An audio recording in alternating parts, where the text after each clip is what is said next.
Mecheda high road সংলগ্ন দোকানগুলো তুলে দেওয়ার নোটিশ ধরিয়েছে ন্যাশনাল হাইওয়ে কর্তৃপক্ষ। 2002 সালে মেচেদায় যখন রাস্তা সম্প্রসারণ হয় এবং ওভারব্রিজ হয়, তখন ওই সমস্ত দোকানগুলো তালা তুলে নিয়েছিল।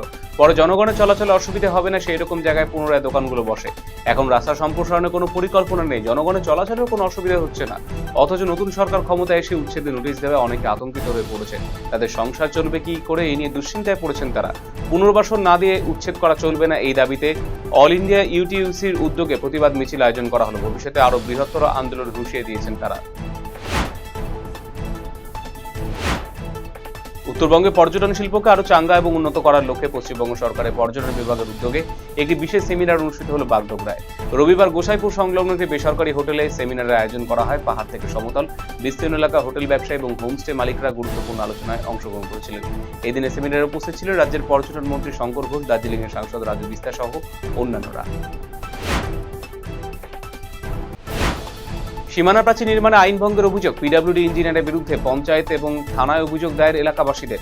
চাঁচল থানা পাঞ্চালী মোড়ে দক্ষিণ পাড়া এলাকার বাসিন্দারা জানিয়েছেন, ওই এলাকার প্রত্যেক পরিবার বাড়ি নির্মাণের জন্য ভবিষ্যতের কথা মাথায় রেখে 3 ফুট করে জমি রাস্তার জন্য ছেড়ে দিয়েছে। সেই রাস্তা দিয়ে বর্তমানে 50-এর বেশি পরিবারের মানুষ যাতায়াত করে প্রতিদিন। ওই এলাকায় নিজের জমিতে সীমানা প্রাচীর নির্মাণের জন্য শুরু করেছিলেন কাজ পিডব্লিউডির এক সরকারি আধিকারিক কুষাণ শিকদার। তবে সীমানা প্রাচীর নির্মাণের সময় তিনি রাস্তা ছাড়েননি বলে অভিযোগ। পশ্চিমবঙ্গ সরকারের আদিবাসী উন্নয়ন দপ্তরের তত্ত্বাবধানে এবং জেলা অনগ্রসর সম্প্রদায় কল্যাণ দপ্তর উদ্যোগে মঙ্গলবার তুফানগঞ্জ 2 নম্বর ব্লকের রশিদবিল অতিথি ভবন সংলগ্ন ময়দানে ঐতিহাসিক হুল দিবস যথাযোগ্য মর্যাদার সঙ্গে পালন করা হলো। 1855 সালে সাঁওতাল বিদ্রোহের 2 বীর শহীদ সিধু এবং কারোর আত্মত্যাগকে স্মরণ করে আয়োজিত হয় অনুষ্ঠান। আদিবাসী সম্প্রদায়ের মানুষদের স্বতঃস্ফূর্ত অংশগ্রহণ লক্ষ্য করা গিয়েছিল। প্রদীপ প্রজ্বলনের মাধ্যমে অনুষ্ঠানের সূচনা করেন কোচবিহার জেলা পরিষদের সদস্য সুশান্ত রাভা। দীর্ঘদিন ধরে বাড়ি থেকে কয়েকশো কিলোমিটার দূরে কর্মরত থাকার সমস্যার কথা তুলে ধরে নিজেদের জেলায় বদলির দাবিতে আন্দোলনে সামিল হলেন একদল প্রাথমিক শিক্ষক শিক্ষিকা। মঙ্গলবার উত্তর দিনাজপুর জেলা বিদ্যালয় পরিদর্শকের দপ্তর ডেপুটেশন কর্মসূচি পালন করলো inter district primary teacher transfer association বা IPTTA।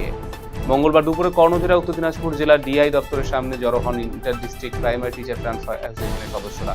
সংগঠনের দাবি, 2024 সালে নিয়োগের পর বহু শিক্ষক শিক্ষিকাকে নিজেদের বাড়ি থেকে প্রায় 500 থেকে 600 কিলোমিটার দূরে জেলায় কর্মস্থল দেওয়া হয়েছে।